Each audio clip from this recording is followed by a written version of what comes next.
Napoleon Bonaparte, writing himself into history.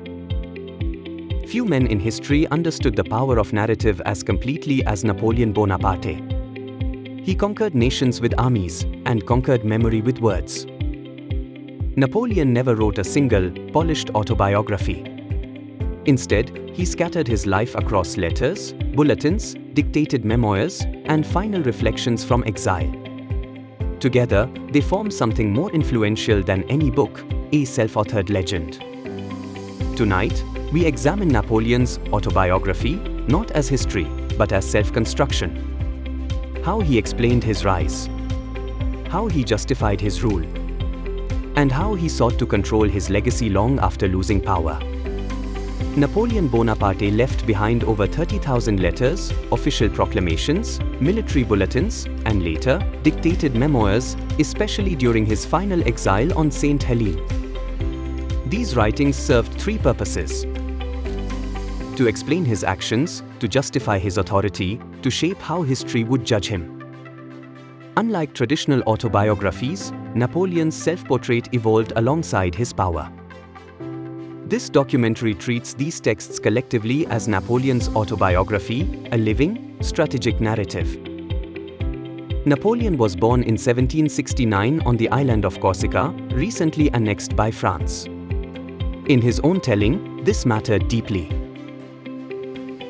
A foreigner in France. A misunderstood outsider. A man forged by resentment and ambition. In later reflections, Napoleon emphasized humiliation, his accent mocked, his poverty exposed, his origins scorned. His family was minor nobility. He received elite French military education. His outsider status was real, but also exaggerated. Napoleon crafted an origin story of adversity because adversity legitimizes ascent. The outsider who triumphs appears destined, not privileged. In Napoleon's narrative, the French Revolution is portrayed not as chaos, but as opportunity. He presents himself as a meritocrat, a son of the revolution, a man rising solely by talent. I found the crown of France lying in the gutter, and I picked it up. This line became central to his self-mythology. But it omits key truths. He suppressed popular movements. He restored hierarchy. He crowned himself emperor. Napoleon's autobiography frames ambition as service and authority as necessity. Napoleon's letters and bulletins from the Italian campaign of 1796–97 form one of history's earliest examples of modern military self-branding.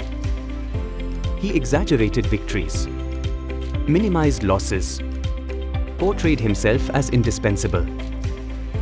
Each bulletin did more than report battles, it narrated destiny. He wrote history at the speed of cannon fire. Napoleon was unquestionably a military innovator. But he also understood something new. Wars are remembered not as they are fought, but as they are told. Napoleon's Egyptian campaign was a strategic disaster. He was cut off from France. His fleet destroyed at the Battle of the Nile. His army stranded. Yet in Napoleon's self-narration, Egypt becomes enlightenment. Defeat becomes discovery. Retreat becomes triumph. He emphasized scientific expeditions, cultural exchange, grand ambition. This is a recurring pattern in Napoleon's autobiography. Failure is never admitted. It is reframed. After seizing power in the coup of 1799, Napoleon portrayed himself not as usurper, but as stabilizer. In proclamations and later memoirs, he insisted. France demanded strong leadership. Liberty required authority. Democracy needed discipline. This rhetorical move is central to authoritarian autobiography. Power is framed as burden, not desire. Napoleon consistently presented his rule as reluctant service, even as he centralized control and crowned himself emperor in 1804.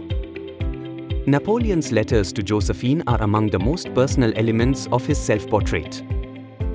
They reveal emotional volatility, possessiveness, insecurity.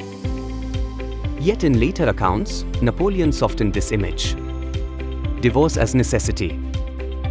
Marriage to Marie-Louise as statecraft. Dynasty as stability.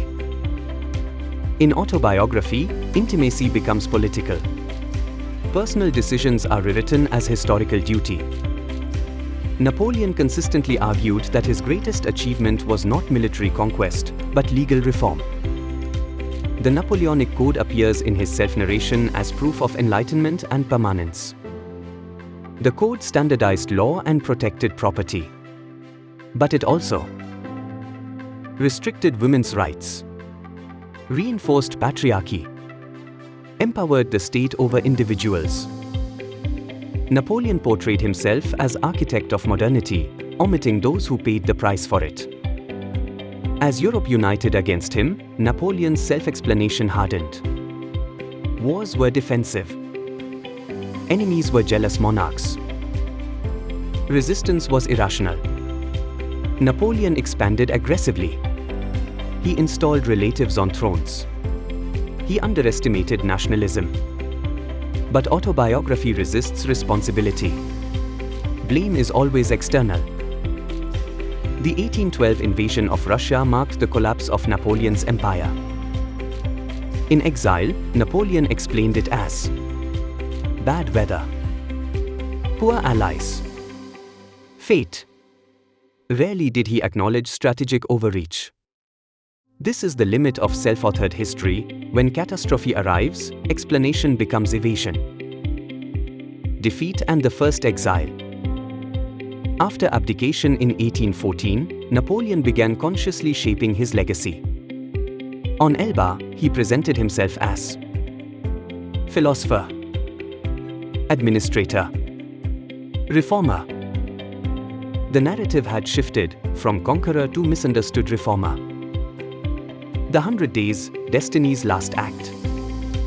Napoleon's return in 1815 was framed as inevitable, the people calling their emperor home. In reality, support was fragmented. Europe responded swiftly.